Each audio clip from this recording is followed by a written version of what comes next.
तत्त्वाधानमा आयोजित यो छोटो संक्षिप्त भेला र सर्ट नोटिसमा भएको यो जति जमघट हुनुभएको छ, सर्वप्रथम म आजका प्रमुख अतिथि वरिष्ठ पत्रकार आदरणीय देवेन्द्रज्यूलाई हार्दिक स्वागत गर्न चाहन्छु, सम्मान व्यक्त गर्न चाहन्छु। त्यस्तै प्रकारले यहाँ एचआरसीका प्रेसिडेन्टज्यू हजुरलाई पनि हार्दिक नमन गर्दै र सम्पूर्ण बिसिसीको तर्फबाट आमन्त्रित सबै महानुभावहरू, आदरणीय अध्यक्षज्यू लगायत हाम्रो काउन्सिल बोर्ड मेम्बर्स लगायत विभिन्न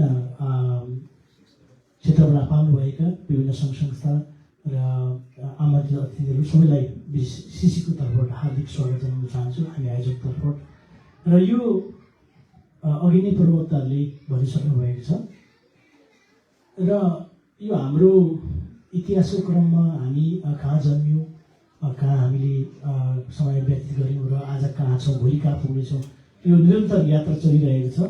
त्यसमा विभिन्न व्यक्तित्वहरूको हाम्रो जीवनमा सहयोग रहेको छ र त्यसमध्ये पनि एउटा पत्रकारिताको क्षेत्रबाट जो नेपालकै पत्रकारितामा आफ्नो नामलाई स्वनामधन्य गरेर एउटा इन्भेस्टिगेटिभ जर्नलिस्ट जो आफै नामै काफी छ, उहाँ त्यसरी चाहिँ एउटा देशमा पत्रकारिताको क्षेत्रबाट साहित्यकार लेखकको क्षेत्रबाट लेखन क्षेत्रबाट अगाडि पुग्नु भएको छ हाम्रो आदरणीय देवेन्द्र सर, जसलाई धेरै पहिला मैले पनि चिन्ने मौका काठमाडौँमा भएको थियो। विशेष गरी अघि अमर गुरुङ सरको कुरा पनि आयो र उहाँसँग मेरो भेट भनेको श्रद्धेय मेरा गुरु अमर गुरुङज्यूकै सान्निध्यमा उहाँसँग भेट भएको थियो र उहाँ पत्रकारिताको क्षेत्रमा हुँदाहुँदै पनि उहाँ धेरै सङ्गीतकर्मीहरूसँग उहाँले उठबस गर्नुभएको छ। मैले उहाँलाई नजिकबाट देख्दाखेरि एउटा कोठामा बसेर लेख्ने पत्रकार उहाँ हुनुहुन्न र कसैको न्युजलाई सावर गरेर मैले त्यो देखिनँ। उहाँ स्वयं आफ्नो एउटा झोला बोकेर दार्जिलिङका कुना कुनादेखि लिएर सिक्किमदेखि लिएर हरेक व्यक्तित्वहरूलाई उहाँले स्वयं आफै साक्षात्कार गरेर उहाँले लेख्नु भएको जस्तो मलाई लाग्छ मेरो हेराइमा। र हाम्रो भुटानीहरूको इतिहासमा पनि अन्त्यमा गएर हामी जति नै बोले पनि, मिडियामा बोले पनि र बाहिर बोले तापनि पत्रकारिता जुन यो डकुमेन्टेसनको कुरा नै मुख्य हुँदो रहेछ। किनभने हामीले बाहिर बोलेको त त्यति प्रभावकारी हुँदैन, लास्टमा गएर त बुझाउनु पर्ने त दस्तावेजैहरू हो, डकुमेन्टले बोल्ने हो र त्यो दस्तावेजीकरण गर्ने क्रममा चाहिँ आदरणीय देवेन्द्र सर लगायत थुप्रै नेपालका पत्रकारिता मित्रहरूले सहयोग गर्नुभएको छ हामीलाई। र विभिन्न यो कालखण्डमा भुटानीहरू समुदायको यो अलिकति डिस्टोर्ट भएको हिस्ट्री वा समाचारहरूलाई पनि उहाँहरूले चाहिँ प्रत्यक्ष एकदमै नजिकबाट यसलाई बाहिर निकाल्ने काम गर्नुभएको छ, जसले गर्दा हामीलाई पनि एउटा बाहिर समाजमा क्लियरिटी दिनको लागि उहाँहरूको मद्दत अवश्य मिलेको छ। र आगामी दिनमा पनि अघि यहाँ प्रवक्ताहरूले भने चाहिँ उहाँले आज पनि उहाँ अमेरिका आएर आफै आफ्नै खर्चमा विभिन्न स्टेटहरू घुमिरहनु भएको छ, सिटी घुमिराख्नु भएको छ र विभिन्न जेलबन्दीहरूलाई र विभिन्न त्यस्ता इतिहासका पात्रहरूलाई भेटेर स्वयं उहाँले आफ्नै डायरीमा टिपोट गरेर चाहिँ दस्तावेजीकरण गरिराख्नु भएको मैले जानकारी पाएँ। यो निकै राम्रो कुरा हो, एकदमै महत्त्वपूर्ण कुरा हो, किनभने हामीले पनि सकेको छैनौँ, हाम्रो इतिहासलाई हामीले बचाउन सकेनौँ। किनभने हामी यहाँ हाम्रो जीविका पालन गर्नको लागि व्यस्त छौँ, हामीले परिवार पाल्नुदेखि लिएर हरेक कुरामा हामी बल्छौँ, अरू कुरामा हामीले केही प्रगति गर्न सक्यौँ होला, तर यो भुटानी इतिहास जो जस्तो जे होस् हामीले त्यो स्वर्ण इतिहासलाई हामीले जीवित राख्न भोलि इन्टरनेसनल समाजको अगाडि पनि हामीले देखाइराख्नुको लागि हामी भावी पुस्तासँग पुर्याउनुको लागि उहाँहरू जस्तो लेखकको कलम हामीलाई आवश्यक पर्दछ। र मलाई आशा छ आजको उपस्थिति यो सानो भए तापनि सिङ्गो भुटानी समुदायले हजुरलाई कृतज्ञता अर्पण गरेको भनेर सम्झिदिनु होला। सानो प्लेग भयो, हामीले सानो एउटा खदा मात्रै अर्पण गर्न सक्यौँ, तर त्यो भन्दैमा उहाँहरूले त्यो आशा गरेरै गर्नुभएको कुरा त होइन, तर हाम्रो तर्फबाट हेर्दाखेरि हामी भुटानीहरूले हजुरहरूप्रति निकै नै हामी कृतज्ञता अर्पण गर्न चाहन्छौँ यहाँले गरेको योगदान। र भोलिको दिनमा पनि हाम्रा अनेक जेलबन्दीहरू छन्, क्याम्पमै पनि धेरै हाम्रा परिवारहरू छुटेका छन् र ती तमाम स्टोरीहरूदेखि लिएर हाम्रा डायस्पोरामा भएका अहिलेका कम्युनिटीहरूको बारेमा पनि यहाँले आफ्नो कलमहरू चलाइदिनुहुन्छ, निष्पक्ष ढङ्गले एउटा सही प्रकारले चाहिँ अगाडि ल्याइदिनुहुन्छ समाजलाई भन्ने मैले आशा लिएको छु र सबैलाई यो छोटो सन्देशमा यहाँहरू उपस्थित भइदिनुभयो। यहाँको आज विकेन्ड फ्यामिलीसँग बिताउनुपर्ने बहुमूल्य समयलाई मिलाएर आज उपस्थित भइदिनु भयो। सबैलाई म हार्दिक धन्यवाद ज्ञापन गर्दै विशेष गरी देवेन्द्र सर हजुरलाई धन्यवाद र सबैलाई धन्यवाद भन्दै म मेरो आफ्नो बाणीलाई यहीँ विराम दिन चाहन्छु। धन्यवाद।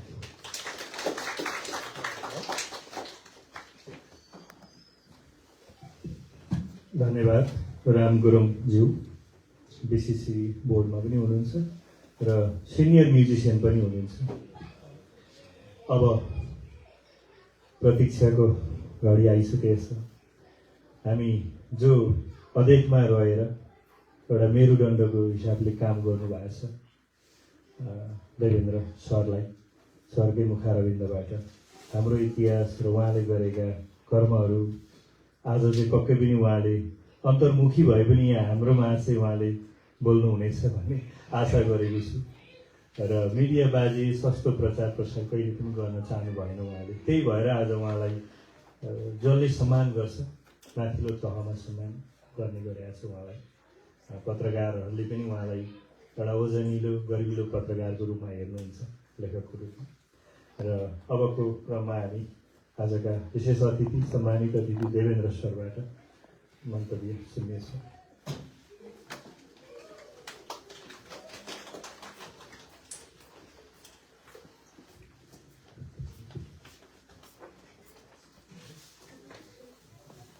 सुरुमा धेरै धन्यवाद, एकदमै आभारी छु म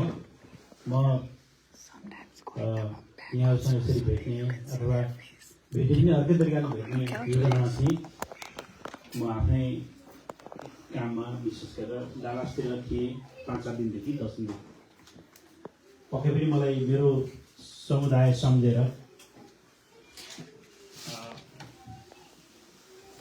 मेरो झापा दमकको छिमेकी दाजुभाइहरूसँग भेट्ने रहर उहीँदेखि थियो र मैले केही सम्पर्क गरेको थिएँ ह्यारिसबर्ग, कलम्बसतिर, अरू केही ठाउँतिर पनि। तर यहाँ भन्ने थिएन र राम कार्की सरको सहयोगमा केटाहरू यहाँ खेतसरहरू सबै हुनुभएको, राम पनि मेरो पुरानो चिनारी दोस्ती आफ्नो हुँदैको अनि पनि यति भएको सबै कुरो थाहा पाएर यहाँ यसरी भेट्न पाउँदाखेरि म आफै अचम्म परेको छु यो कसरी भयो होला भनेर। त्यसका लागि एकदमै कृतज्ञता जाहेर गर्छु। कहाँबाट सुरु गरौँ भने यस्तै हुन्छ यो उहाँले भने जस्तै झन् 30 वर्षको तपाईँहरूको त्योभन्दा लामो कथामा गरेको छु बढाउन जाँदाखेरि। अनि किशोरले हाम्रो देश त पाएका छौँ, पहिचान हुने पत्रकार भन्नुभयो। कुरोको सुरु त्यति नै हो। म त्यही दमकमै बढेँ। मेरा साथीभाइहरू कतिपय शिविरबाट आउनुहुनेहरू पनि स्कुल साथीहरू हुनुहुन्थ्यो। त्यही ढुकुरपानी, त्यही हिमालय मावि, त्यही भिकुटी प्रावि, बेलगामी स्कुल सबै त थियो नै। त्यसले एक खालको लगाव तनाव सम्बन्ध सबै कुरा जोडेकै थियो। तर पछि हुँदै गएपछि यतिका धेरै मान्छे यसरी किन आए, के हो यो भन्ने कुरा बुझ्दै जाँदाखेरि धेरै गहिरो कुरोहरू छ यो। कसैले राजनीति गरे, कसैले के गरे, तर संवेदना, मानवीय संवेदनाका रूपमा हेर्दाखेरि त टेक्ने धरती पनि छैन, माथि बढ्ने आकाश पनि छैन, केही पनि छैन। एउटा भइरहेको नागरिक यो अवस्थामा आएको छ। तर यिनीहरूको बारेमा भनिदिने, बोलिदिने, लेखिदिने कोही पनि छैन। कसैले गीत बनाउँछ, कसैले म शरणार्थी भनेर बनाउँछ, कसैले के गर्छ, कसैले फिल्ममा आएको रुट दिन्छ, कसैले के गर्छ। तर फ्याक्ट चाहिँ त्यसले भनिराखेको हुँदैन। म एउटा सानो यो को के कसो अहिले भन्छु, सानो स्वर मात्रै यहाँ कतिको सुन्नुहुन्छ।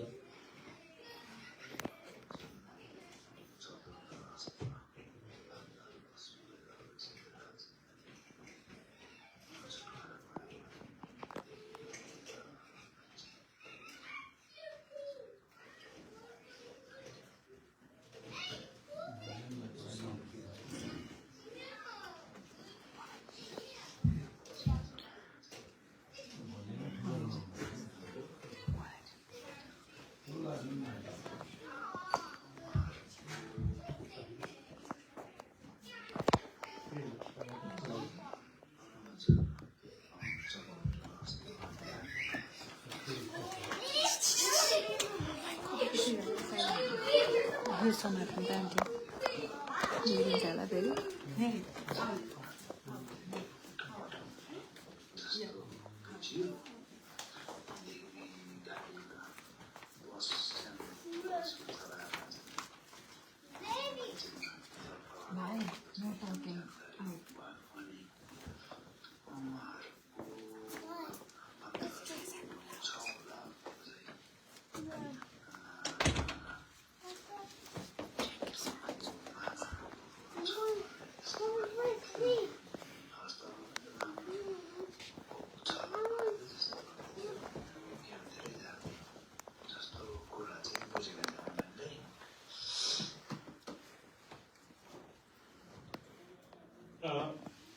यसको डिटेलमा जाँदै गरौँला। यो 10 दिन अगाडिको मात्रै रेकर्ड हो। म कसरी जोडिन्छु, म कसरी यो संविधानमा तानिन्छु भन्ने कुराको एउटा उदाहरण। भुटानी समुदाय कम्युनिटीको मुख्य हिस्सा भनेर 1,15,000 1,13,000 कति प्रवासमा पुनर्बसोबासमा आउनुभयो। मान्छेले शरणार्थी समस्या समाधान भयो, यही हो अन्तिम यसको चाहिँ निकास भन्ने टाइपको गरिराखेको बेलामा त्यो निकास हो त? यो स्वरले के भन्छ? 25 वर्षदेखि पोलिटिकल प्रिजनरको रूपमा भुटानको चेम्बन जेलमा रहेको एक कैदीको स्वर हो यो 7 दिन अगाडिको। मेरो कुनै उपायले, कुनै तरतिबले त्यहाँबाट रिपोर्टहरू म कहाँ आइपुग्छन्। 10 दिन अगाडि मात्रै 2 जनालाई त्यहाँबाट निकालियो। 2 जनालाई माफी दिए राजाले राज्य अभिषेकको अवसरमा। सायद 2 तारिक भनेपछि 3-4 तारिकको दिन हुनुपर्छ।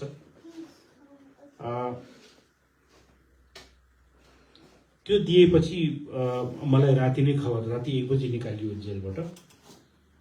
त्यो दिएपछि उनीहरूलाई राति नै तल जयगाउँसम्म, फुन्चोलिङसम्म ल्याइयो र त्यहाँबाट नेपाल जानु भनेर पठाइयो। हस्तबहादुर राई 44 वर्ष, चतुर्मान तामाङ 42 वर्ष।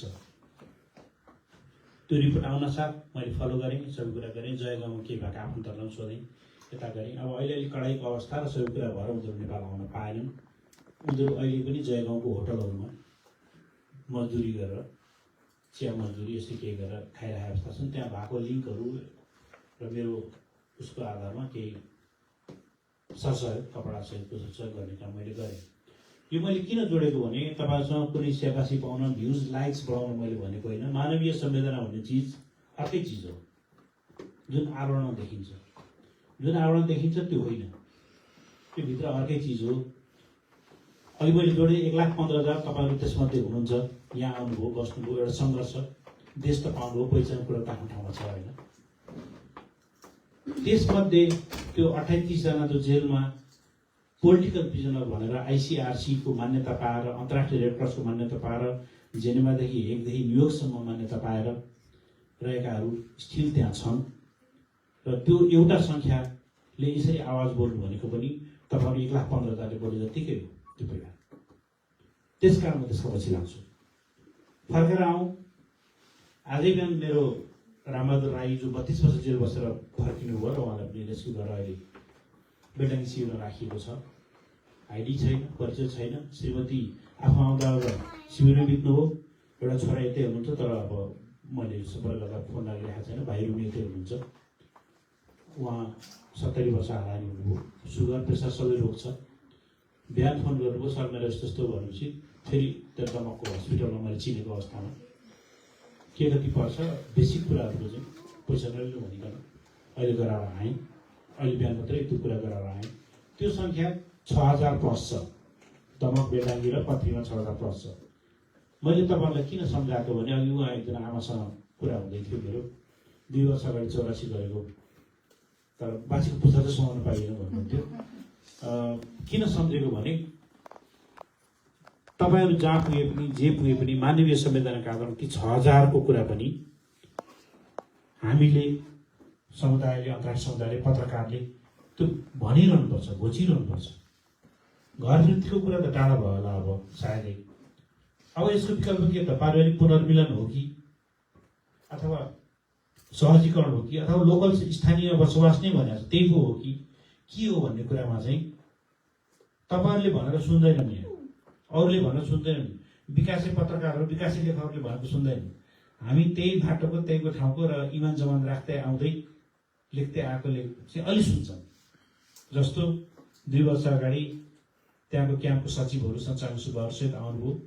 मैले त्यस बेलाका गृह सचिव गृहमन्त्रीलाई भेटाएँ र भने नक्कली भुटानी शरणार्थी भन्ने पोइन्ट गरेर त्यो नक्कलीको नाममा भइरहेका सक्कलीले किन धोकाउने? नक्कली त ती होइन, नक्कली त नेपालीले नक्कली बनाउन आँटेको थियो, भुटानीलाई त होइन। तर ट्यागलाइन के छ? नक्कली भुटानी शरणार्थी। त्यसले गर्दाखेरि ट्राभल डकुमेन्ट खोलिदिनुहोस्। अहिले पनि 1200-1500 जना त्यहाँभित्र शिविरभित्रका साथीभाइहरू पारिवारिक पुनर्मिलनमा अस्ट्रेलिया, क्यानाडा, अमेरिका आउन तयार छन्, उनीहरूलाई यो खोलिदिनुहोस् भनेर तत्कालीन गृहमन्त्री त्यसबेला रवि लामिछाने र पछि स्थानीय समन्वयका सचिव हुन्थ्यो उहाँहरूलाई पनि मैले भेटाएर कुरा गरेँ। केही सफ्ट लाइनमा अहिले खुलेको जस्तो देखिन्छ, केही जस्तो मेडिकल हुने हो भने अस्ट्रेलियाको अरू कता कता सुरु भएको छ तर कम्प्लिट भइसकेको छैन। यस्तो कुरा हामीले नबोल्दैदेखि, मैले नबोल्दैदेखि म जो देखेको छु र जसको आवाज थोरै बहुत सुन्छन् पछि, किनभने त्यही पेसमा त्यही ब्याकग्राउन्डमा आएको हुनाले, भ्युज र लाइक्सभन्दा पछिर गएर काम गरेको हुनाले पनि म त्यो संवेदनामा जोडिएर तपाईँलाई अप्ठ्यारो नलागोस्, तर 1,13,000 भन्दा बढी चासो र सरकार मलाई त्यो जेलभित्र रहेका 28 जना र शिविरमा रहेका 6,000को बढी छ। उहाँलाई फेरि भने तपाईँलाई 31 देश त पाउनुभयो, त्यो देश पनि छैन, भेष पनि छैन, केही पनि छैन। कुनै समयमा घाँस बाँस कपासको चिन्ता 30 वर्ष अगाडि तपाईँहरूलाई जसरी हुन्थ्यो माईको बगरमा हुँदा अथवा टिमाई अथवा खुद्नावरी अथवा दमक जहाँ हुँदा घाँस बाँस कपासको जे चिन्ता हुन्थ्यो बिचमा अलिक सहजीकरण भएको अवस्था थियो। अहिले तपाईँहरू घाँस बाँस कपासको चिन्ताबाट माथि हुनुहुन्छ। उनीहरू घाँस बाँस चिन्ता तपाईँ आफन्तजनहरूले युरो केही पठाउँदा त्यो बनाउने कुरा बेग्लै हो, तर त्यो दिगो समाधान होइन। त्यसले गर्दाखेरि यिनीहरूको वाट नेक्स्ट भन्ने क्वेसन चाहिँ म सधैँ गरिरहन्छु र त्यो गरिरहने क्रममा पछिल्लो पटक यहाँ पनि मैले आएर बुझ्न चाहेँ, डिपोर्टेड यहाँको व्यवस्था अनुसार केही गतिविधिमा लागेको हुनाले डिपोर्टेड साथीभाइहरूको बारेमा पनि मैले सरकार राखेर झन्डै नियर अबाउट 45-50 भनेको छ, त्यसमध्ये 20 जना अति त अहिले शिविरमा आइसक्नु भएको छ भनेको भुटानी, बेदाङ्गी र पथरीमा। अरू केही लोकल आफन्त हुनुहुन्छ भन्ने थाहा पाएँ मैले इलामतिर। अब यो उठाउने कसले? अमेरिकामा अमेरिकी नागरिक भएको अवस्थामा अथवा गल्ती गरेर नगरेर पनि यहाँबाट डिपोर्ट हुनुभयो, भुटान पठाइयो, पारोबाट सिधै उहाँलाई फेरि अहिलेको त्यो 2 जना हस्तबहादुरहरू ल्याएको थियो, जयगाउँ ल्याएर छाडियो। उनीहरू नेपाल आउन नपाउनेहरू पनि उति नै छन्, उसै गरी भारतको पश्चिम बङ्गालको गल्लीहरू घुमिरहेको अवस्थामा छन्। अपराधीको होला जेलमा हाल्ने सजाय हुने कुरा अर्को होला, अन्तर्राष्ट्रिय अधिकार मानव अधिकारको कुरा अर्को होला, अमेरिका जस्तो देशले भुटानलाई भन्ने कुरा अर्को होला। तर के ती मान्छे होइनन्? मान्छे त मान्छे हो नि। तपाईँ हाम्रो दाजुभाइ छोराछोरी जो हुन् ती मान्छे हो नि। तिनीहरूको के त नटेक्ने नसमाउने भएन अहिले आएर। त्यसले गर्दा त्यसको पक्षमा बोलिदिने कसले? त्यस कारण म त्यसको पक्षमा बोल्छु। चाहे ती 5 जना हुन् 10 जना हुन्, सक्दाखेरि फोन रेकर्डिङ गरेर अथवा अरू कुरा गरेर त्यो बोल्छु। त्यसले गर्दाखेरि फेरि पनि म तपाईँहरूलाई भनौँ, तपाईँहरूले पनि यसो संवेदना राख्दाखेरि अरू कुरा गर्दाखेरि यस्तो मानवीय संवेदना, मानवता भन्ने चिज गुमाउँदै गएको आफ्नो वर्गका बारे पनि सोच्नु भएको छ पक्कै पनि। त्यसो म भन्दिनँ कि सोचिदिनु होला, ताकि त्यसले पनि एउटा आवाज बनाइराख्छ। यहाँ म आउँदै गर्दाखेरि केही अरूसँग साथीहरूसँग कुरा भयो, मलाई के चाहिँ अलि यो तपाईँको कुरा हो, मलाई त्यसमा केही छैन, तर दिक्कत चाहिँ के लाग्यो भने जस्तो म उहीँ हुँदाखेरि पनि राम्रोसँग यो मुद्दाहरूमा आवाज उठाउने, काम गर्ने, कुरा गर्ने रतनजीहरू अरू हाम्रो यहाँका पनि धेरै साथीभाइहरू सिनियरहरू हुनुहुन्थ्यो। हिजो मात्रै डिपी कार्तेसँग क्यानाडा आउँदा उहाँसँग कुरा भयो। यस्तो आवाजहरूले पनि काहीँ न काहीँ कुनै न कुनै रूपमा यो पनि हाम्रै वर्ग हो, हाम्रै मान्छे हो हामी वर्गमा लिनुपर्छ, यसरी बहिष्कृत नगरौँ भन्ने खालको चाहिँ उहाँले बोल्दैदेखि हुन्थ्यो, भन्दैदेखि हुन्थ्यो भन्ने लाग्छ। त्यो चाहिँ अलिक कमी छ, यसलाई अन्यथा नलिदिनु होला। मैले त्यो पर आउटसाइडर भएर बुझेको कुरा हो, म अहिले इनसाइडर त होइन। आउटसाइडर केही समस्या परिबन्ध आफ्ना आफ्ना होला। यति भन्दै यसरी सम्झिनु भएको, यसरी यो समुदायका लागि यसरी यो समुदायको बारेमा यसरी नजिक भएर म आज टेक्नाफी दलको स्ट्याटस ठाउँ जहाँ जे छ, तर उहाँ जेलबाट छुट्दा सन् 2002 होला सायदै जयगाउँमा गएर उहाँको इन्टरभ्यू लिएर आएर छपाउने त्यो हुटुटी काठमाडौँबाट त्यहाँसम्म गएर त्यो ल्याएर छपाउने जयगाउँमा बस्नुहुन्थ्यो। हुटुटी भएदेखि आजसम्म आइपुग्दाखेरि अनेक उतार चढावहरू आए। आज यो त न्यायिक निरूपणको कुरा हो, टेक्नोलोजीकै बारेमा पनि क्लियर हुँदै जाला पक्कै पनि। तर कहाँ कुन उचाइबाट कहाँ कुन उचाइमा कहाँ कुन गहिराइमा आइपुगे जस्तो सिङ्गो आन्दोलन, सिङ्गो पहिचान, सिङ्गो भुटानी समुदाय भन्ने बित्तिकै त्यो अवस्था छ। तैपनि म चाहिँ मानवीय संवेदनाको मानवताको पक्षमा छु। यसका यो राजबन्दीदेखि लिएर अरू पक्षहरूमा र त्यहाँ रहेका 6000 उसको भुटानी दाजुभाइको पक्षमा म लागेको छु, लागिरहन्छु। र यसरी सम्झिदिनु भएको यहाँ आएर म बडो ओतप्रोत भएको छु। मैले गर्न सकेको भनेको यही नै हो। मैले लेखेर बोलेर भनेर अलिकति पहुँच पनि बनाएको आधारमा कुरा सुनिदिने कोही दबाब दिन सक्ने भएकोले गर्दाखेरि त्यो लाइन समातेको र यो निरन्तर रहनेछ।